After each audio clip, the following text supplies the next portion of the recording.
साईं बाबा की दहलीज पर भोगता कुत्ता, एक ऐसी लीला जो दिल बदल दे। ओम साई राम। बाबा की अपार कृपा से आज हम साईं बाबा की अद्भुत लीला आप सभी के साथ अनुभव करेंगे। शिरडी में एक अजीब बात कई दिनों से लोगों को परेशान कर रही थी। हर सुबह जब सूरज की पहली किरण द्वारका माई पे पड़ती, तभी एक दुबला पतला भूरे रंग का कुत्ता वहां आकर जोर जोर से भौंकने लगता। वह किसी के पर हमला नहीं करता था, किसी को काटता नहीं था। बस वो बाबा की दहलीज पर खड़ा होकर लगातार भौंकता रहता था। कुछ भक्त कहते इसे जहां से भगाओ, कुछ बच्चे पत्थर उठा लेते, लेकिन जैसे ही कोई उसे मारने दौड़ता वह दूर भाग जाता और थोड़ी देर बाद फिर वापस आ जाता। यह सिलसिला कई दिनों तक चलता रहा। एक दिन एक नए वेद सेठ शिरडी पहुंचे। वे बहुत धनवान थे, लेकिन मन से बेहतर परेशान। उन्होंने बाबा के बारे में सुना था कि वो सच्चे मन से आते हैं, खाली हाथ नहीं लौटता। सेठ ने बाबा के चरणों में माथा टेका। तभी वही कुत्ता फिर आकर जोर जोर से भौंकने लगा। सेठ को बहुत गुस्सा आया। उन्होंने नौकर से कहा, इस गंदे जानवर को यहाँ से हटाओ। नौकर ने डंडा उठाया। जैसे ही वह कुत्ते की ओर बढ़ा, बाबा ने ऊंची आवाज से कहा, रुको। पूरा माहौल शांत हो गया।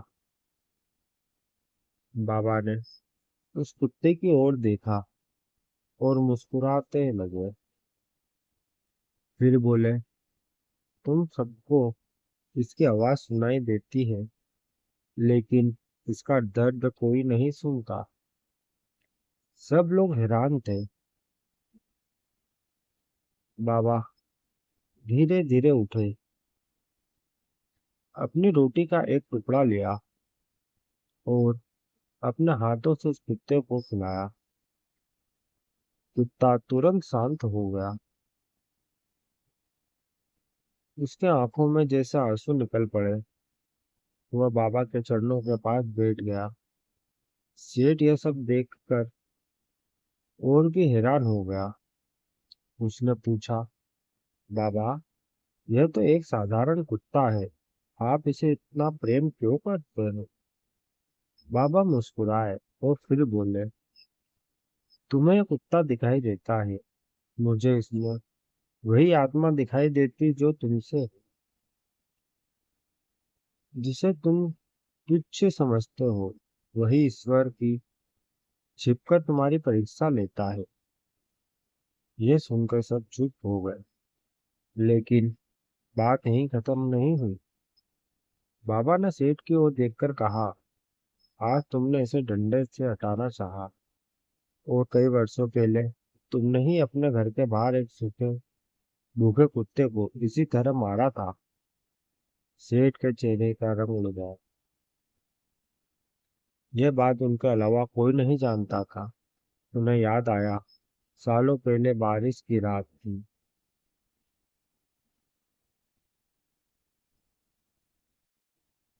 एक भूखा कुत्ता उनके दरवाजे पर आया था, लेकिन उन्होंने गुस्से में उसे डंडा मारकर भगा दिया था। उस दिन उनकी बूढ़ी माँ ने कहा था, बेटा, भूखे को मत ठुकराओ, क्या पता किस रूप में भगवान आए हो। लेकिन उन्होंने माँ की बात नहीं मानी। आज वही घटना बाबा के मुख से सुनकर उनकी आंखों से आंसू बहने लगे। ये बाबा के चरणों में गिर पड़े, रोते हुए बोले, बाबा, मुझे बहुत बड़ी गलती हो गई।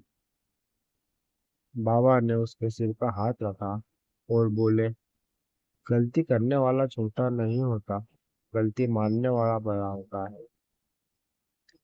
आज से हर भूखे प्राणी को भगवान को देखें। उस दिन के बाद सेठ ने शिरडी में एक अन्न सेवा शुरू की, जहाँ इंसानों के साथ गाय, कुत्ते, पक्षी और हर जीव के लिए भोजन रखा जाने लगा। लोगों ने देखा, वही कुत्ता कभी जोर से नहीं भौंकता था। वह रोज चुपचाप आता, बाबा के चरणों में बैठता और फिर शांत होकर चला जाता। एक सुबह वह फिर आया, बाबा के पैरों में चाटा, आसमान की ओर देखा और हमेशा के लिए शांत हो गया। बाबा ने उसकी ओर देखकर बस इतना कहा, जिसका काम पूरा हो जाता है उसे लौटना ही पड़ता है। किसी और को समझ नहीं आया, लेकिन बाबा की आंखों में करुणा साफ दिखाई दे रही थी। इससे हमें यह संदेश मिलता है, कभी किसी इंसान या किसी बेजुबान को छोटा मत समझो।